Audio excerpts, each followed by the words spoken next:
Gracias, Padre, te damos por esta nueva oportunidad que nos das de abrir tu palabra en este lugar junto a mis hermanos, hacerlo con toda esta paz que tú estás en medio nuestro, que tú has escrito esta palabra, Señor, para nosotros.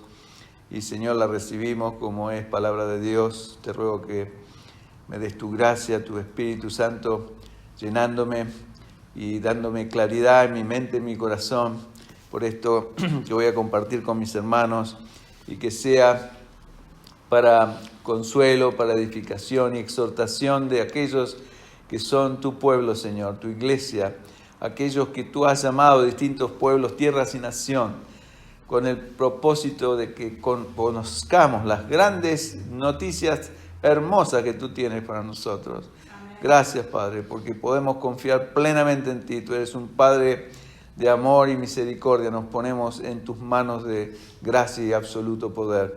Nuestras vidas están guardadas por ti, Señor. No hay nada que vaya a pasarnos sin que tú lo permitas, con un propósito eterno para honra y gloria de tu nombre. Nos ponemos pues en tus santas manos y, Señor, acompáñanos, dirígenos, bendice a mis hermanos también, llénanos a todos con tu Espíritu Santo, que tu palabra nos edifique, nos aliente y nos exhorte también a servirte cada vez mejor y más en este mundo que está rodeado de maldad, rodeado de violencia, rodeado de pecado, Señor. Pero gracias que en medio de eso, Señor, tú nos has mandado a ser la sal y la luz, para que brillemos, para que demos sazón a este mundo insípido que no tiene sabor más que el sabor del pecado. Pero, Señor, se pierde en el sabor precioso que es estar en tu presencia. Gracias, Padre. En tu nombre nos ponemos, pues, y confiamos que tú nos guiarás a entender y poner en práctica esta palabra para honra y gloria de tu nombre. En Cristo Jesús. Amén. Amén. Bueno, para hacer una rápida recapitulación de lo que estamos viendo, estamos hablando sobre la vida de victoria, ¿no es cierto? ¿Se acuerdan más o menos de que estamos viendo esto como un tema?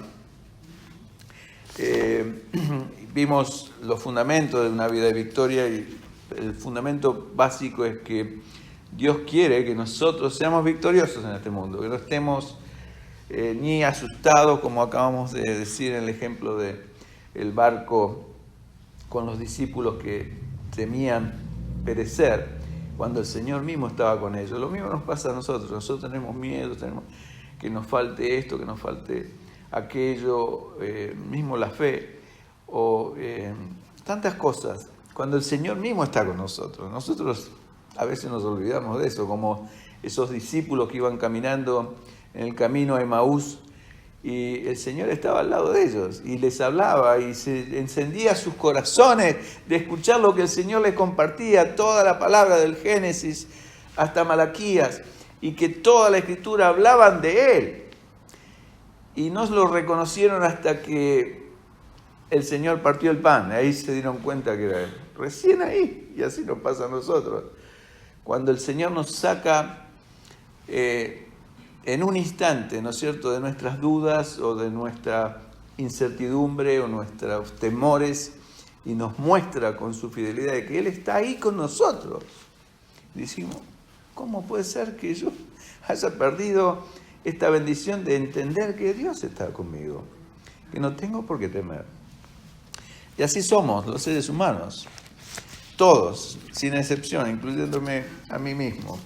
Pero el Señor nos llama a exhortarnos, a animarnos, a que confiemos y esperemos completamente en Él. También vimos la victoria sobre lo que se llama la raíz del pecado. En ese versículo donde el Señor, a través del último profeta del Antiguo Pacto, que es Juan el Bautista, en Mateo capítulo 3, verso 10, declara a Juan que aquel que venía detrás de él, el Mesías, el Cordero de Dios, que después, unos días más tarde, él iba a bautizar, él era el que iba a venir con un hacha en su mano para poner el hacha esa en la raíz del pecado. Quiere decir que hasta ese entonces el pecado todavía no había sido cortado de raíz. Dios lo había podado a través de un sistema legal, las leyes de Dios había dado a su pueblo. Pero vimos que una de las causas o de las raíces de ese pecado, y tal vez la más importante, en realidad son dos, hoy vamos a ver el segundo importante, pero el primero de todo es el orgullo. Y vimos los textos en el cual, en el libro de Ezequiel, en el libro de Isaías, donde el diablo mismo fue el primero que inventó el pecado. El diablo fue el inventor del pecado. Y ese pecado no fue ni robar, ni matar, ni codiciar, sino precisamente enorgullecerse o ensoberbecerse y querer establecer un reino más alto sobre el trono de Dios. Y ahí se terminó todo. Dios, y esa es la esencia del pecado. Y todos nuestros pecados que son conocidos por nosotros como pecados, nacen de ese pecado que es el orgullo personal. Y todos tenemos esa raíz dentro de nuestros corazones y debe ser eliminada. Y no es fácil, no se elimina de un día para el otro, sino que debe ser conquistada de a poco bajo el poder del Espíritu Santo y por supuesto, bajo la constante dirección y asistencia de nuestro Dios, que nos va mostrando cada vez más áreas en nuestras propias vidas de ese tremendo orgullo que nos posee. Y a menos que permitamos que el Señor realmente ponga un hacha sobre ese orgullo que todos poseemos, esa raíz sigue en nosotros y vamos a podar los síntomas que pueden ser, qué sé yo, por ejemplo, enojarnos o desear lo que no es nuestro, o ponernos celosos, o ansiosos, o preocupados, temerosos, tantas cosas que llamamos pecado, que son muestra exterior de algo que está interno en nosotros, que es ese orgullo que nos invade. Y después también vimos algo que el Señor habla en su palabra como justicia y santidad de la verdad. Está en Efesios capítulo 4, 24, y eso nos muestra que a veces, y es parte del orgullo humano, de querer vivir vidas en apariencia, ¿no es cierto? Que pensamos que eso, por ejemplo, si yo controlo mi lengua y mi enojo, apretando fuerte los dientes, con eso ya cumplo y tengo una vida de victoria. Y no es así. Dios no quiere eso. Quiere que tengamos una justicia y santidad verdadera en lo más íntimo de nosotros, donde ya la ira no nos invada más, donde la codicia, la avaricia o la lujuria ya no sea algo que viene y me persigue, sino que el Espíritu Santo que está en mí es un espíritu de dominio propio, como lo dice mismo en su palabra. No nos ha dado Dios un espíritu de cobardía, sino de poder, de amor y de dominio propio. Y vemos que el dominio propio es tremendamente importante. El dominio propio es en la medida que yo le ofrezco al Señor mi vida para que Él llene y cambie toda mi maldad por su santidad, su justicia, su verdad. Y eso es genuino, tiene que ser real. Y lo tengo que desear en mi corazón. Y tengo que creer que Dios me lo puede dar. Nunca va a ser una cosa perfecta. Nunca voy a llegar, como le decía yo a los hermanos, a la altura y a la medida del Señor Jesús, mi hermano mayor. Pero Él es mi ejemplo y mi modelo. Y a Él debo apuntar. Y no debo mirar a los cristianos que están alrededor mío, porque la mayoría de ellos ni lo intentan siquiera. Están conformes como son. Y no es mi llamado. Mi llamado es mirarlo al Señor, obedecer la palabra de Dios y seguir las pisadas de mi Maestro, de mi Señor Jesucristo. Por eso en Hebreos capítulo 12, verso 2 dice que corramos la carrera que tenemos por delante, puestos los ojos en Jesús.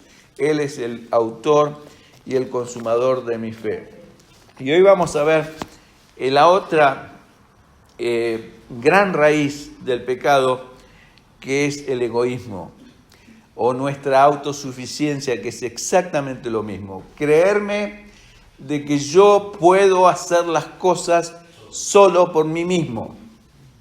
Y todos fuimos adiestrados a eso, estamos impregnados de eso, y es una bacteria que constantemente nos mueve a hacer cosas aún para Dios en nuestra fuerza humana. Entonces, y eso Dios no lo acepta, no lo quiere. Quiere que ese egoísmo personal, esa esencia de mi ego, de mi yo, vaya menguando. Como decía Juan el Bautista, es necesario que yo mengue y que Él, el Señor Jesús, crezca. Exactamente lo mismo tiene que pasar en mi propia vida personal. Voy a encender esto, espero no quedarme sin batería, porque si no después cuando lo quiera usar no va a funcionar. Me parece que ya no funciona. El diablo tiene siempre sus planes. Ahora aparece. Siempre tiene sus planes. Pero Dios tiene el contraplan. Así que vamos a ver hoy, por la gracia de Dios, esto sobre victoria sobre nuestro egoísmo. Y esto es algo que todos tenemos, no es algo... O sea, a veces parece que yo hablo de pecados que están solamente en mí, pero yo sé que no soy un profeta. No, ya sé, pero es que ustedes tienen la misma naturaleza que tengo yo, por eso los conozco. Todos somos del mismo barro. Entonces, quiero llamar a su atención, por favor abran sus Biblias conmigo en Romanos capítulo 8, verso 3 y 4. Una tremenda escritura donde el Señor dice esto.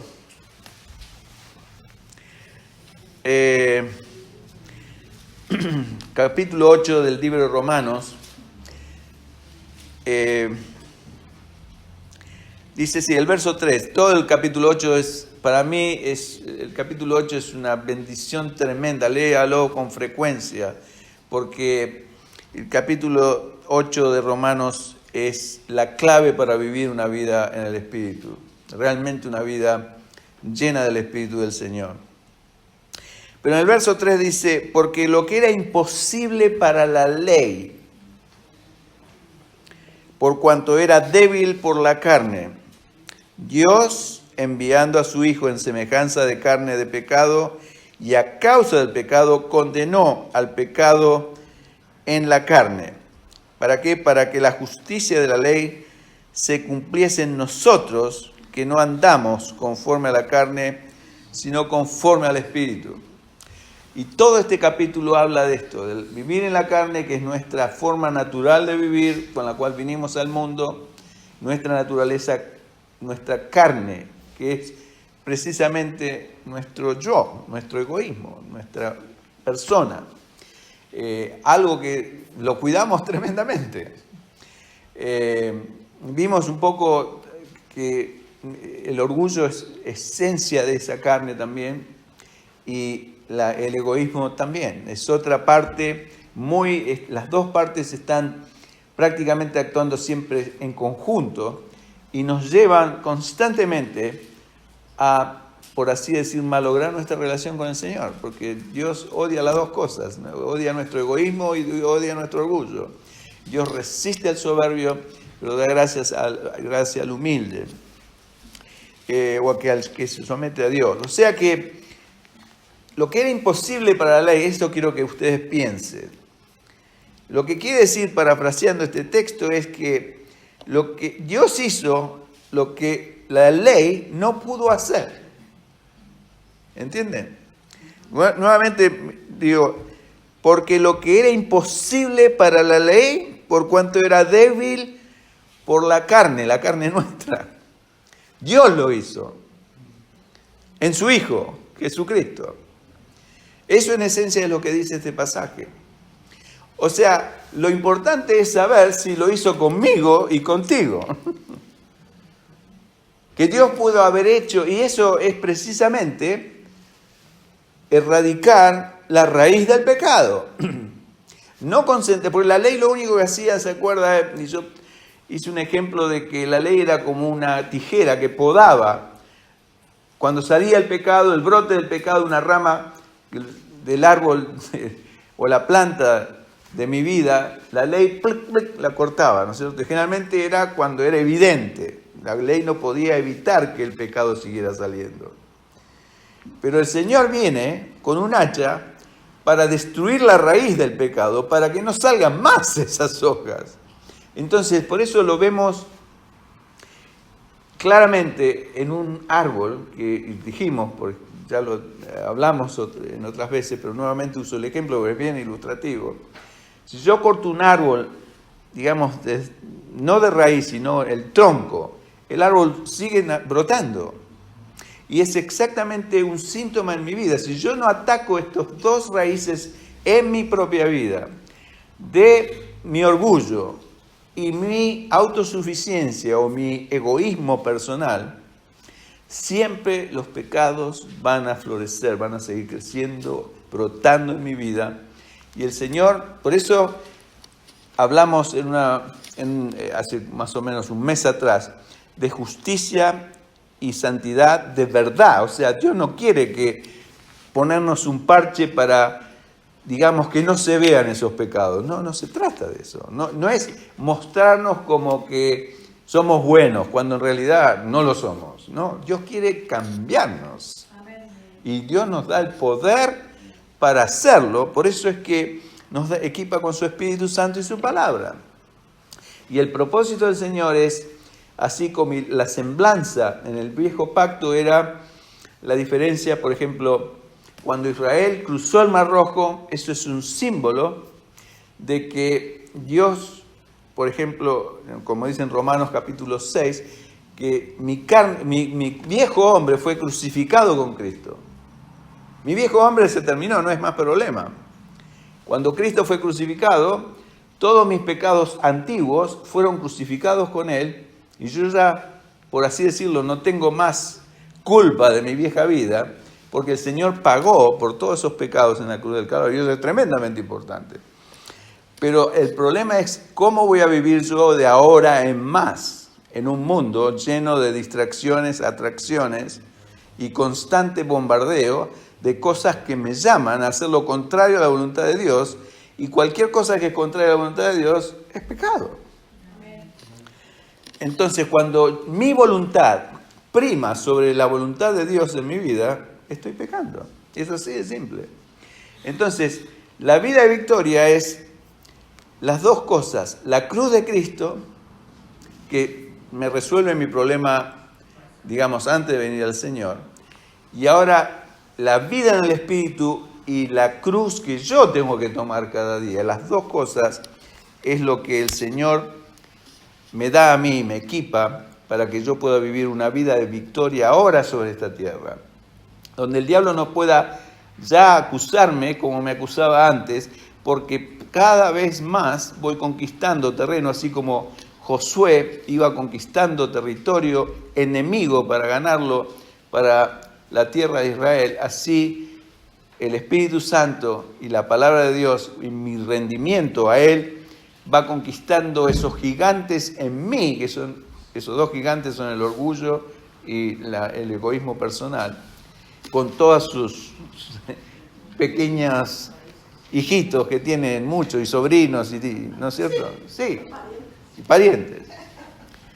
Porque estas dos cosas, uno habla de orgullo y egoísmo, pero tienen muchos matices, por así decirlo. Y nosotros muchas veces no los vemos, y Dios en su gran misericordia nos los va revelando en la medida que nosotros nos disponemos a que lo haga. Entonces, vamos ahora a ver cómo, ¿no es cierto? En Salmo 36, 9, dice así el salmista. Salmo capítulo 36, verso 9, dice así: porque contigo, Salmo 36, verso 9, dice: porque contigo está el manantial de vida, y está hablando de Dios, el salmista habla de Dios. En tu luz veremos la luz. ¿Qué quiere decir esto? ¿Se acuerda que en 1 Juan dice, habla de si andamos en luz, tenemos paz unos con otros y tenemos comunión con Dios, y la sangre de Cristo nos limpia de todo pecado, etc.? que esto es precisamente andar en luz. Dice, en tu luz veremos luz. Quiere decir que cuanto más cerca estoy yo de Dios, más me alumbra la luz de Dios. ¿Para qué? Precisamente la luz de Dios es lo que me ayuda a ver el orgullo y el egoísmo en mí. Si yo estoy en el mundo, lejos de Dios, como está todo el ser humano y como lo tuve yo antes de venir a Cristo, yo no tenía la menor idea que el orgullo era malo. O sea, era malo ser orgulloso exteriormente. O era malo ser egoísta al extremo, es decir, como es. Pero fíjense que los niños ya de pequeños son egoístas. It's mine, dicen acá. Y es mío, dicen. Y todo es de ellos, todo es de ellos. Mis nietos, no, this is mine. Ok, it's yours. Es tuyo. Pero ya vienen con eso. ¿Cómo puede ser? Es la esencia, la raíz, que ya está ahí adentro. No importa qué color de piel tenga el niño, si tiene ojos marrones, celeste o verde. Todos los niños son exactamente iguales. Y yo era igual y tú eras igual. Entonces aprendimos a controlarnos para que no se note pero seguimos siendo egoístas. Y todo lo que hacemos, yo le decía a los hermanos, no sé si el miércoles pasado o el anterior, aun cuando lloramos por la muerte de un ser querido, en realidad lloramos porque nosotros nos quedamos sin esa persona querida. Somos egoístas. Entonces, pero se da cuenta, uno empieza a darse cuenta del tremendo egoísmo que tenemos, todos nosotros, del egoísmo, del orgullo. Entonces, si yo voy al psicólogo y le cuento, uno se asusta, ¿no es cierto? Pero si voy a Dios, no.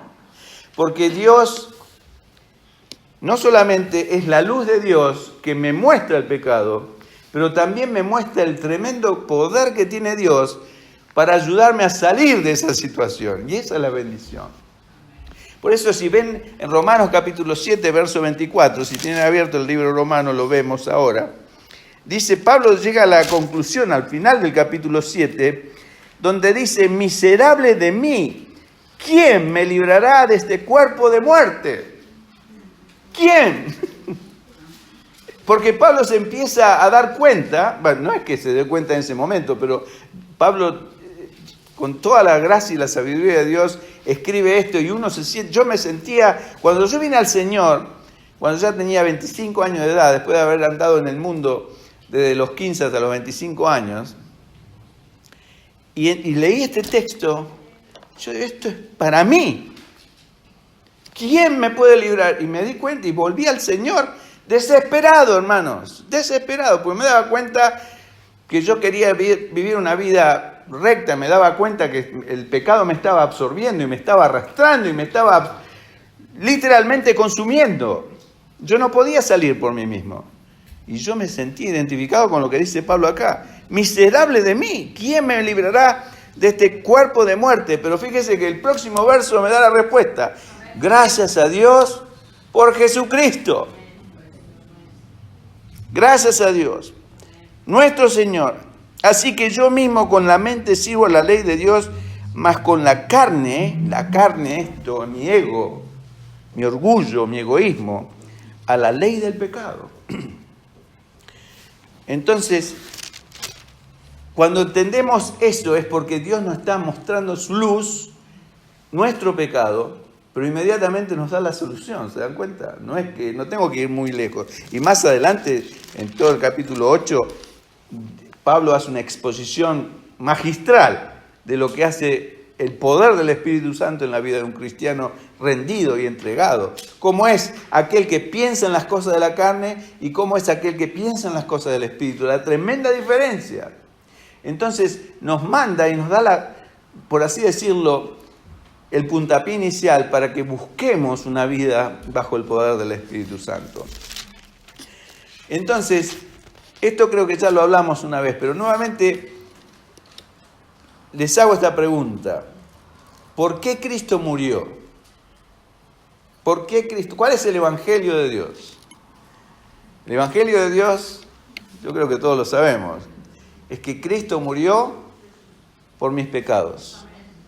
¿Estamos de acuerdo? ¿Dónde está eso? Si yo le pregunto a ustedes, ¿dónde está esa cita? 1 Corintios, capítulo 15, verso 3. Busquen, 1 Corintios, aprendan a manejar la Biblia. Capítulo 15, verso 3. Porque algún día no la van a tener y esto se lo tienen que saber. Porque primeramente os he enseñado, dice Pablo, lo que asimismo recibí.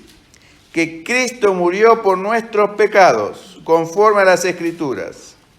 Y que fue sepultado, dice el verso 4, y que resucitó al tercer día, conforme a las Escrituras.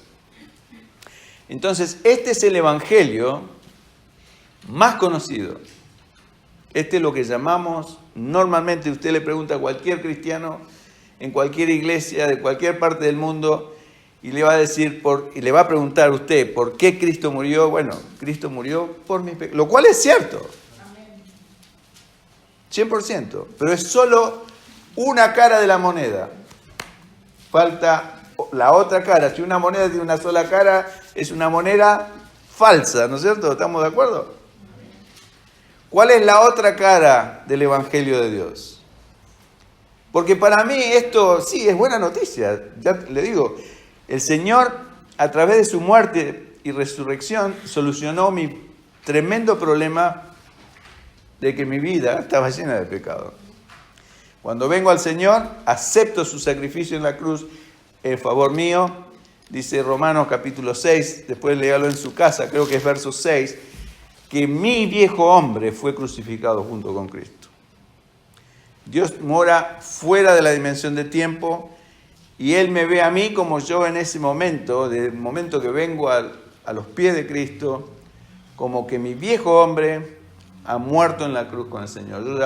El Señor en realidad pagó mi deuda, pero es como si yo hubiese estado juntamente, por eso Pablo dice en Gálatas 2:20, con Cristo estoy juntamente crucificado. Pero eso tiene un doble propósito. Él fue crucificado su viejo hombre, pero yo tengo que optar por ser crucificada mi carne, que la tengo que crucificar yo, no lo va a hacer Dios. Por eso digo, esa es la gran diferencia, la semblanza que hay entre Israel, cuando todo el ejército egipcio fue, en un instante, fue exterminado. ¿Quién lo hizo? Dios. Moisés no lo podía haber hecho. Pero era Israel que tenía que ir a tomar territorio enemigo. Israel, poner la cara, ir a pelearse con los gigantes, destruirlos en el nombre de Dios. ¿Pero qué hizo Israel? En vez de creerle a Dios, tuvieron miedo.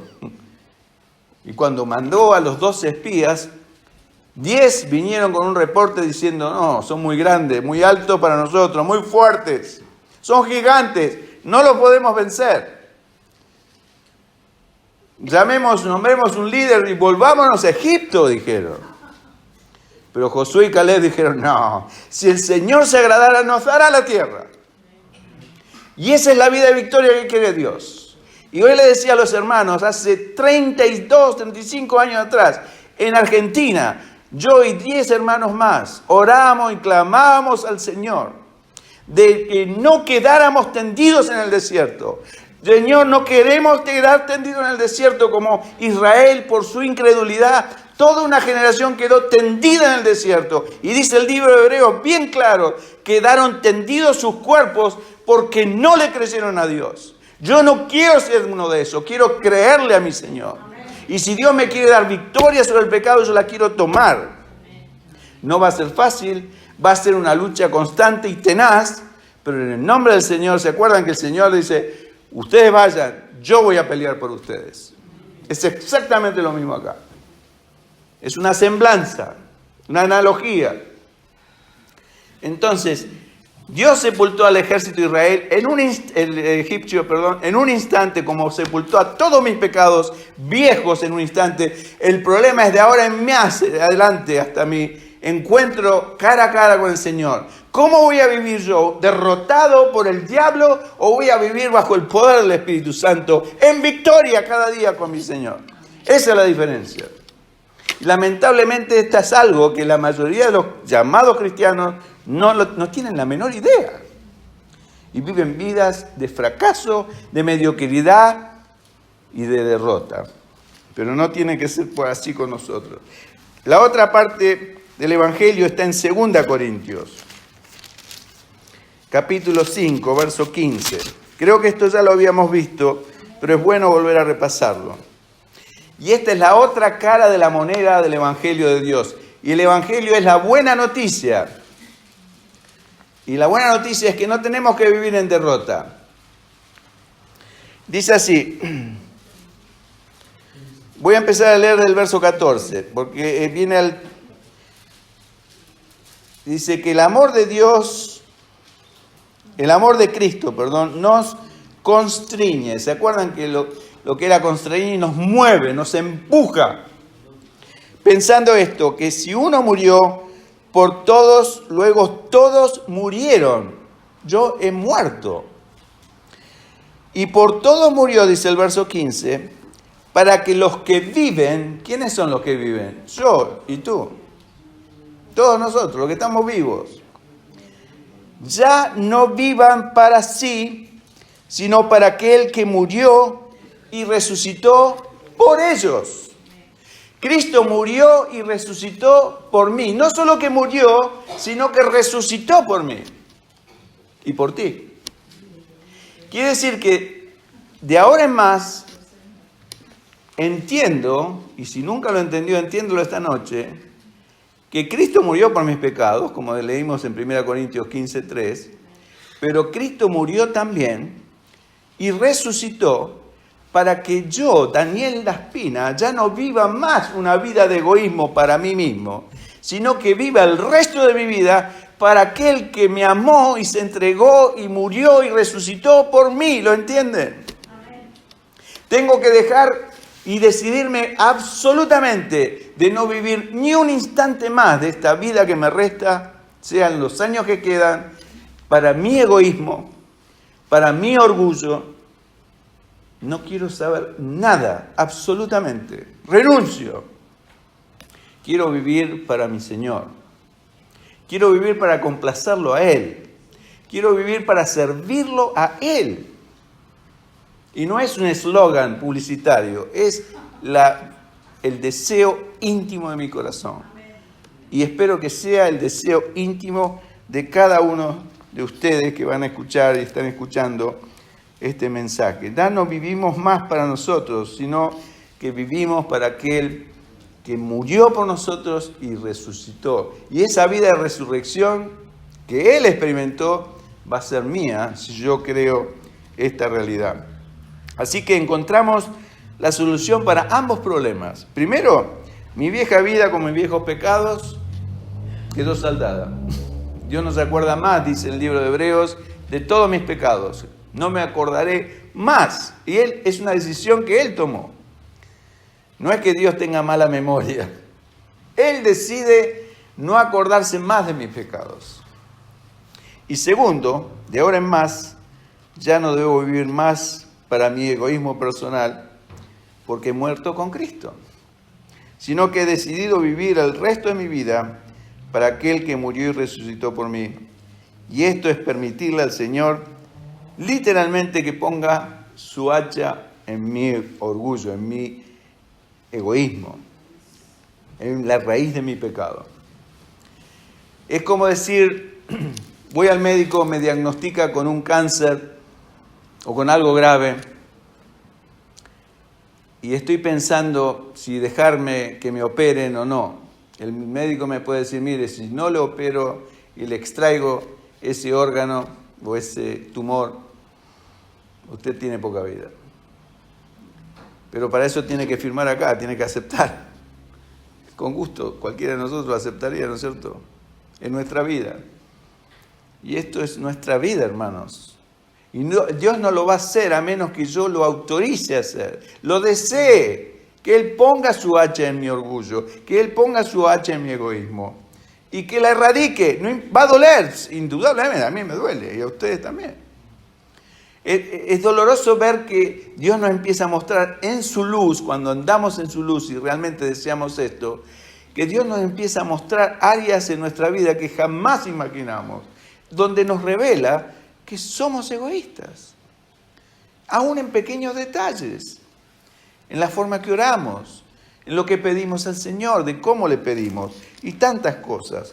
Y estas dos cosas representan dos formas distintas de vida, a la cual nuestro padre, nuestros padres, Adán y Eva, no sé si se acuerdan, esto lo vimos cuando, puedes poner el PowerPoint, a ver si se acuerdan,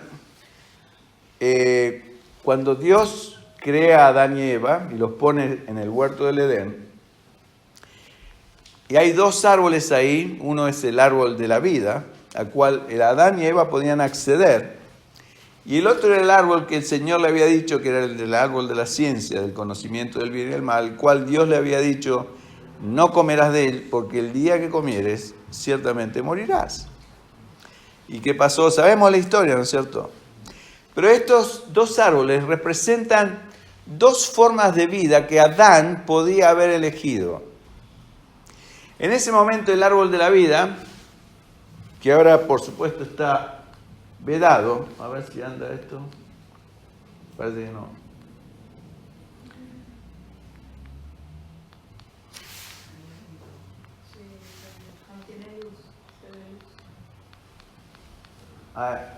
Ahora salió todo de golpe. Bueno, ahí están los dos árboles. No sé si se acuerdan de esto. Esto hace tiempo, cuando estudiamos el libro de Romanos, yo les mostré esta proyección donde vemos los dos árboles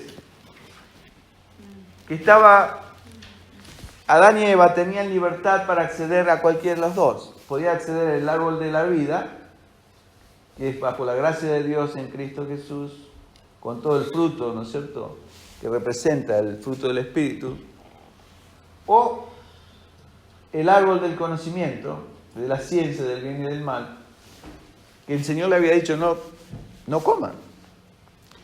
Ahora, esto representa dos posibilidades, dos posibles formas de vida que Adán y Eva, Dios le dio la potestad de elegir. De comer de uno y comer del otro, o no comer del otro, le había dicho el Señor, le había recomendado, porque les dijo, el día que comiereis, ciertamente moriréis. Pero ¿qué pasó? Comieron lo que no debían comer y no comieron de aquello que debían haber comido. Ahora, ¿qué representan estos dos árboles? ¿Alguna vez usted se preguntó por qué Dios no quería que Adán y Eva tuvieran conocimiento del bien y del mal? ¿Por qué? ¿Nunca se preguntaron eso? La mayoría de los cristianos nunca se lo preguntaron. Pero es interesante. Iban a conocer la maldad. Sí, pero más que eso, ¿saben lo que significan estos dos árboles? El árbol de la vida lo que representaba era una dependencia constante de Dios, como niños. Necesitaban de Él. Que Dios le dijera a ellos lo que era bien y lo que era mal. Así como son los niños cuando son muy pequeños con su mamá y papá. ¿Cómo es un niño pequeño con respecto a mamá y papá? Totalmente dependiente. Por eso el Señor dice que si no os volvierais como niños, no podemos entrar en el reino de Dios. Y un niño depende de lo que la mamá y el papá le dicen que está bien y que está mal. Y esa era la posibilidad del árbol de la vida. Están dependiendo de la vida de Dios. Por eso se llama el árbol de la vida. Se apagó. Lo otro era un árbol que les iba a dar una serie de un decálogo, para que ellos conocieran lo que estaba bien y lo que estaba mal. Eso es la ley de Dios. Entonces, eso significaba una vida de independencia de Dios. O sea, cuando yo ya sé lo que está bien y lo que está mal, piénselo como un joven, adolescente. Aún yo veo a mis hijos. Mis hijos, no es por hablar mal de ellos, pero yo sé que es natural en todo hijo. Cuando crece, saben más que el padre. No necesitan más los padres. Es más, los consejos de padres son ridículos, son absurdos, no lo escuchen. Esa es la vida de independencia y de egoísmo absoluto que todos tenemos dentro. natural en todo hijo. Por eso digo, no hablo solo de mis hijos. Tú eres una excepción. Sinceramente. Pero es raro un joven que sigue, digamos, bajo la guía. Por supuesto, el deseo nuestro es que nuestros hijos vayan aprendiendo y creciendo. No me va a venir a preguntar mi hijo a mí, ni es mi preocupación ni mi deseo. Papá, si tengo que cerrar la puerta antes de irme a dormir, ¿no es cierto? Con llave. No. Porque hay cosas que ellos ya las saben. Pero siempre los padres, hay cosas que saben más por experiencia.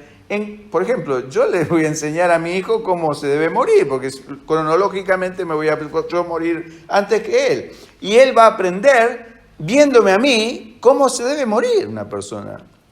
O cómo debe morir confiando en el Señor, o cómo debe morir un incrédulo. Eso lo va a aprender si me ve a mí. Si está lejos de mí, no va a aprender nada. Lo va a tener que vivir él en carne propia, ¿se dan cuenta? Yo aprendí de mi papá, yo vi morir a mi papá. Y era un creyente en Cristo Jesús, gracias a Dios. Yo pude declarar, este hombre, o sea, no busquen entre los vivos, entre los muertos, perdón, al que está vivo, así como esa palabra me dio el Señor en mi corazón. Y lo dije en el día que mi padre falleció, por la convicción que el Señor me dio de que estaba con él. Pero esa dependencia, no sé si llegan a entender, marca una gran diferencia entre dos estilos de vida, y por eso es que nosotros nos hemos vuelto igual que Adán.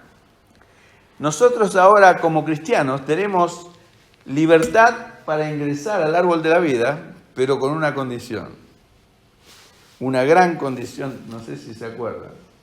Somos todos esclavos, ¿no es cierto? Como dice el texto que hemos leído, miserable de mí. ¿Quién me librará de este cuerpo de muerte? Romanos 7:24. Todos nos preguntamos eso. Estamos atados ahí con una... Pero el Señor también, sabemos que en Génesis 3:24, a causa de la caída del hombre, puso para guardar el camino de la vida 2 ángeles con una espada encendida para evitar que el hombre fuera y comiera ese árbol de la vida. Entonces esta es la condición nuestra. Entonces esa espada encendida que se revolvía para evitar que el hombre volviera a entrar y tuviera acceso al árbol de la vida. O sea, perdieron la oportunidad. Cuando yo me reconcilio con Cristo, gracias a Dios por Jesucristo Señor nuestro, como leímos en Romanos 7:25, o sea, el hombre es libertado de esa esclavitud de pecado. Ahí vemos un hombrecillo de mazapán ahí corriendo con las cadenas rotas. Y así soy yo, y así eres tú, si has venido a Cristo. Pero, ¿qué pasa? Esa espada encendida tiene que caer sobre mí, matarme, morir mi carne. Pero eso es algo que Dios no va a hacer a menos que yo lo permita. Es la operación, es el hacha sobre mí, sobre mi pecado. Entonces yo puedo tener acceso a ese camino que me conduce al árbol de la vida, que es Dios mismo. Amén. Es una vida de constante y total dependencia de mi Padre. Por eso llamamos a Dios Padre, porque es una dependencia absoluta. Por eso el Señor vivió toda una vida mostrándonos ese ejemplo de una vida de absoluta dependencia y total dependencia hacia su Padre. ¿Se acuerdan en Juan capítulo 6, verso 38? El Señor declara como una síntesis de su vida que Él había venido a este mundo no para hacer su voluntad, sino la voluntad del que lo envió. ¿Quién era? El Padre.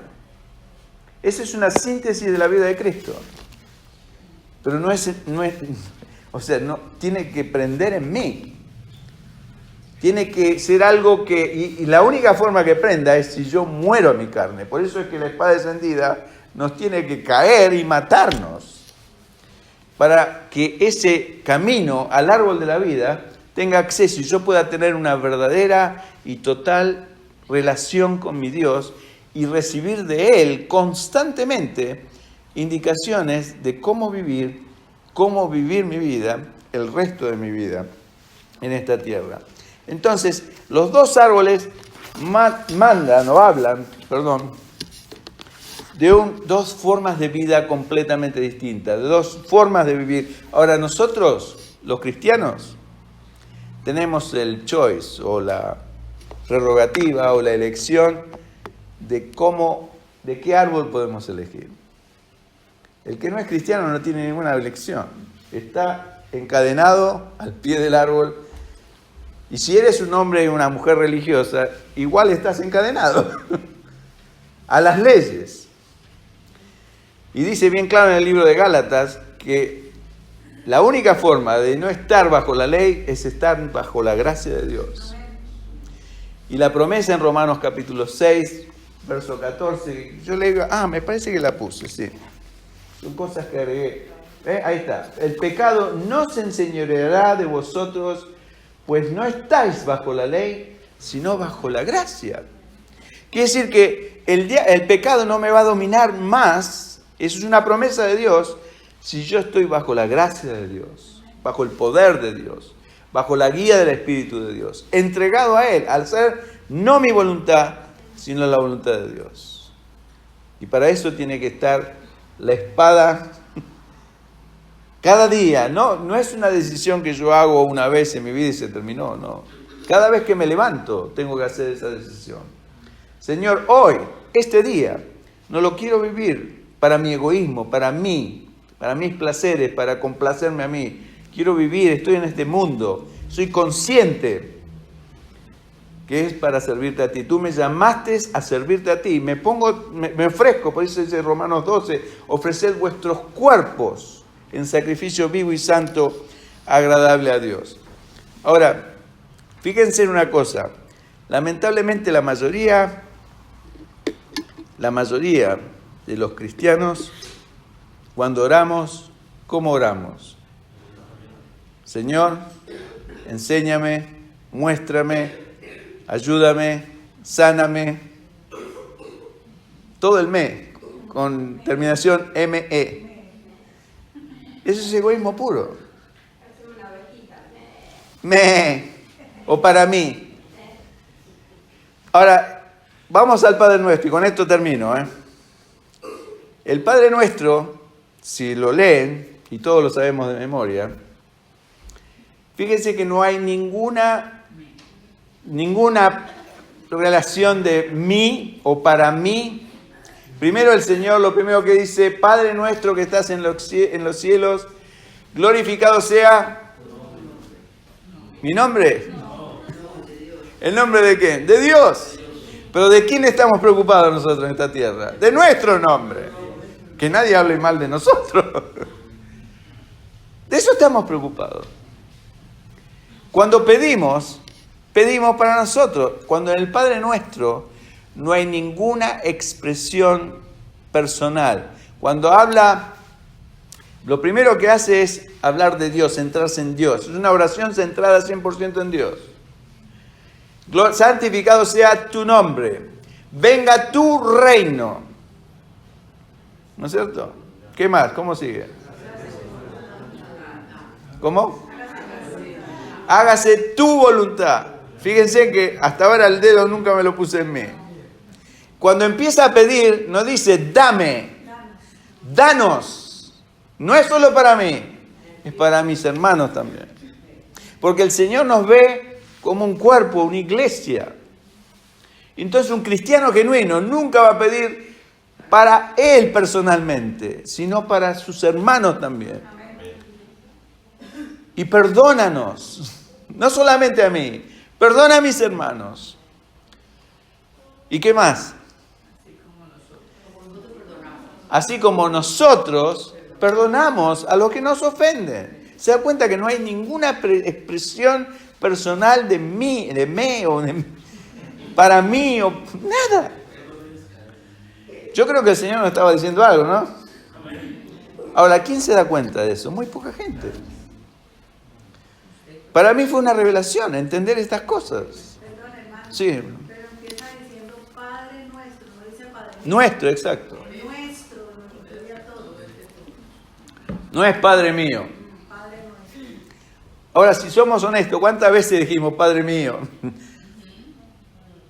Pero no, es nuestro, no es solo mío. Entonces, la advertencia de esto es algo que define el Espíritu de Cristo.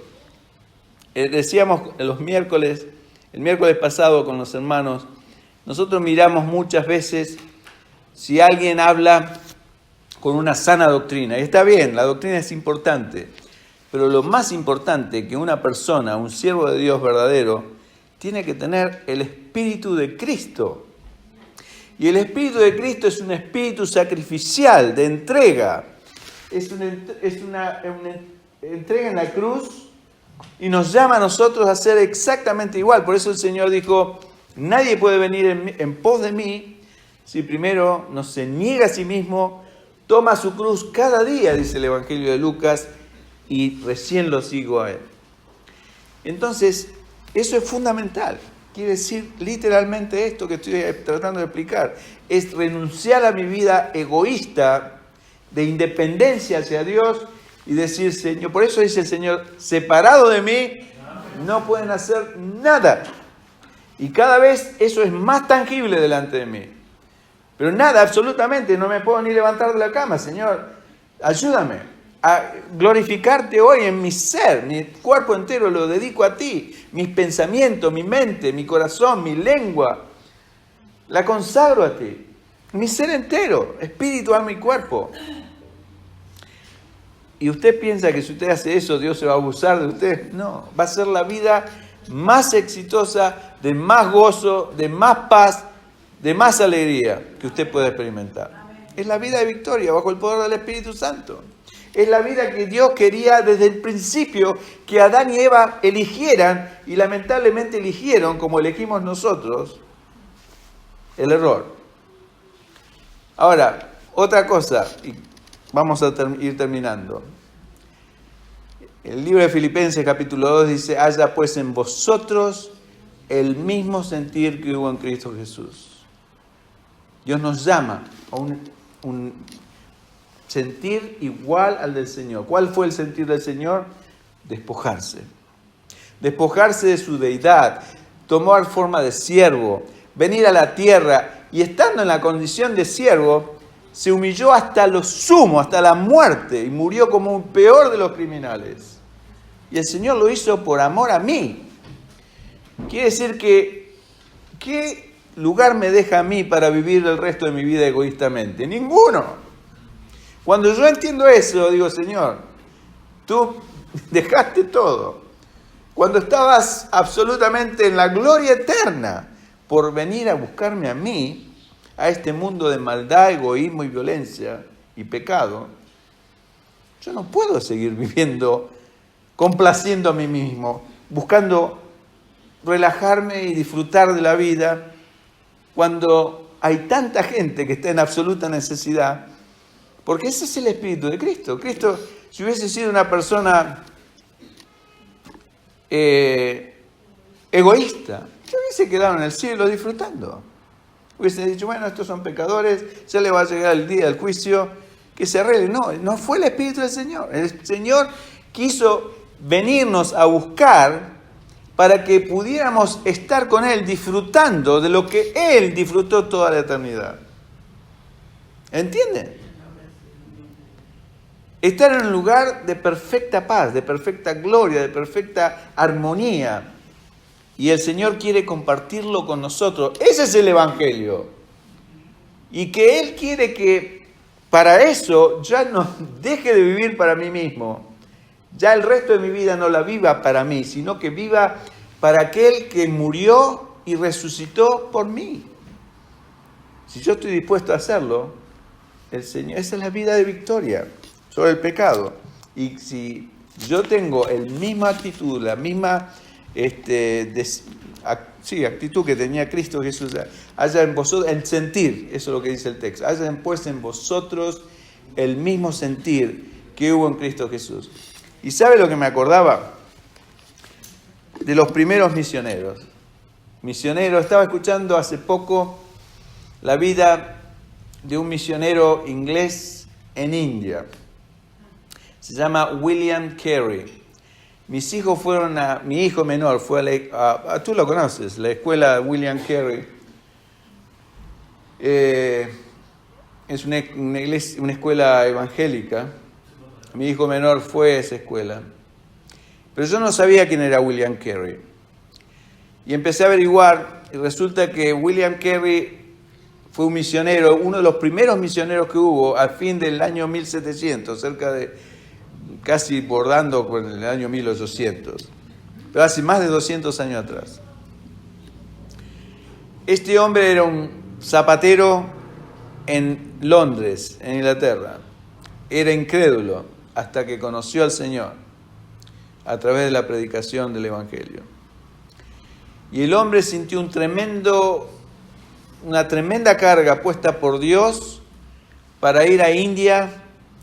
India era un país todavía es un país pagano, pero en ese momento peor, lleno de idolatría y lleno de atrocidades, al punto donde se enteró de que la gente arrojaba a los niños al río Ganges para obtener, por así decirlo, el beneplácito de los dioses, de ellos. Y este hombre se sintió tan dolorido por eso que dejó su negocio y quiso irse a India a predicar la palabra, cuando él ni siquiera era un predicador. Pero quiso prepararse, quiso adiestrarse y se entregó al Señor. La esposa no quería ir con él. Dice, te habrá llamado a ti, a mí no me llamó. Y este hombre suplicando y clamando a la esposa, a que al final la convencieron y se fueron a India, a un lugar mugriento. Imagínense, vivir en Londres, también a fines de 1700, pero ir a la India era como irse al peor villorrio. Y la mujer se enfermó, se le murió un hijo. Este hombre padeció y sufrió por el nombre del Señor, pero uno lee eso y con una pasión por el Señor, un verdadero misionero, no como disculpen, pero los misioneros modernos, la mayoría, yo creo que para ellos es un empleo, pero antes ese hombre fue sin absolutamente nada, era un hombre secular, era un comerciante, era un zapatero, hasta que consiguió un trabajo que le dieron, porque inclusive tenía persecución de los mismos ingleses, porque los ingleses se abusaban de los indios y no querían saber de nada de alguien que iba a predicar el Evangelio, los molestaba. Así que tenía la persecución de sus mismos conciudadanos ingleses, y la gente de otro país, creo que era de Dinamarca, que estaban ahí también, lo ayudaron. Si no, este hombre se estaba prácticamente muriendo de hambre en la India, en un país extraño, sin empleo. La cuestión es que él hizo no sé cuántas traducciones de la Biblia al idioma indio, pero India tiene varios idiomas y varios dialectos, y él ha hecho varias traducciones de los dialectos más importantes de la India, en una época donde no había ni siquiera máquina de escribir, no había fotocopiadora, no había computadora, no había nada. Y la gente, los cristianos de la India hoy en día, lo tienen como el padre prácticamente de la iglesia, porque este hombre, sin saber, la mujer se volvió loca. Y el hijo menor falleció, lo tuvo que enterrar él, porque los indios no lo querían ni tocar el cuerpo. Él tuvo que hacerle el ataúd para su propio hijo y sepultarlo él. Hermanos, piense un poco en eso. Ese es el espíritu de Cristo. El espíritu de entrega absoluta, de abnegación y amor entero por su Señor. De entender el tremendo amor que nos tiene Dios a nosotros, que nos dio todo por venir a buscarnos y rescatarnos de este hoyo, de este pozo, de este agujero donde vivimos. Y nosotros tantas veces pensamos en si vamos a venir a la iglesia o no, ¿no es cierto? Y yo digo, no entendimos nada. Absolutamente nada. Y cuanto más nos acercamos a Dios y vemos y caminamos en su luz y nos muestra nuestro egoísmo, nuestro orgullo, la basura que hay en nosotros, decimos, Señor, perdóname, límpiame, pon tu hacha, descienda tu espada encendida sobre mí, y que yo pueda hacer de ahora en más, una vez que entiendo todas estas cosas. Hermano, yo le digo yo mismo, yo he vivido años de mi vida sin darme cuenta y siendo cristiano, guiado por mi propio orgullo, guiado por mi propio egoísmo personal, sin darme cuenta. Pero a medida que permitamos que Dios nos muestre con su luz y permitamos que Él nos cambie, nos regenere, nos vuelva a hacer a esa imagen perdida que originalmente nos ha creado, la victoria va a ser de Él y la gloria va a ser para Él. Terminemos con una oración.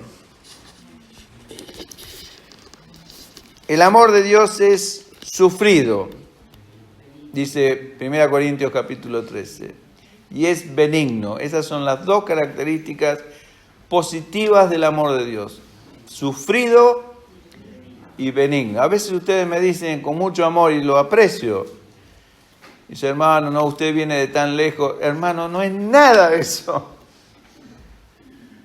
Así vendría de la luna hasta acá todos los sábados y miércoles a entregar la palabra de Dios. Es un privilegio entregar la palabra de Dios. No es ninguna pesadumbre.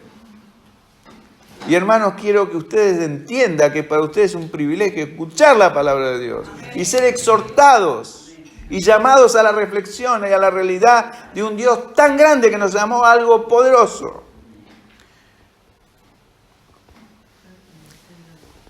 El Señor necesita un hombre nada más. Con un hombre le alcanza. Una mujer. Señor, nos ofrecemos a ti, Señor. Tú sabes que somos ineptos, inaptos, incapaces, débiles, limitados.